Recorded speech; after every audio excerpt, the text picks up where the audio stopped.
বান্ধব যারা আছে সব আওয়ামী লীগ, জোর করে আমার সিগনেচার নিয়ে আমাকে বিদায় করে দেয়। আমি বলছি কতবার থানায় দেন থানায় দেন থানায় দেন, দিল না।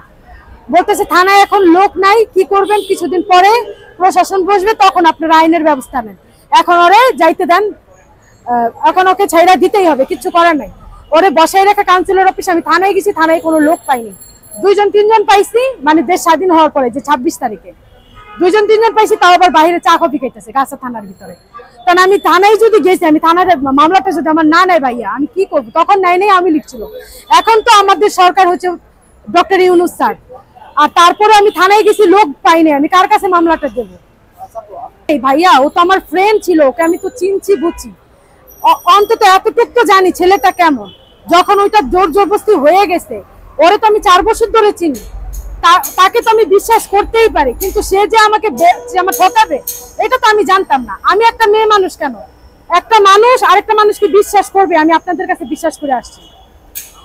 আমার কাছে পিক আছে, ভিডিও আছে, ওইবার কাছে ছিল, আমি দিতে পারিনি, ওপেন ভিডিও আমি দিতে পারিনি। সেগুলো যদি পাবলিকলি হয়ে যেত, সবকিছু দেখা ফেলে, আমার মান সম্মান থাকতো না। কিন্তু এবারকে আসছে, আমি ফেস কাইটা নিয়ে আসছি, আর হইতেছে অরিজিনাল যে ভিডিওটা, সেটা আমি প্রশাসনের কাছে দেব। আমি চাইতেছি আমার মামলাটা অন্তত নেই, আমার মামলাটা অন্তত নেই।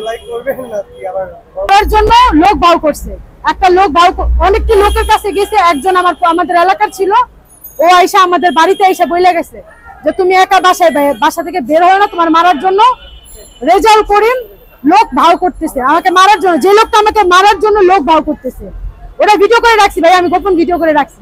প্রশাসনের কাছে প্রত্যেকটা ভিডিও যাবে, আমাকে মারার জন্য ভিডিও।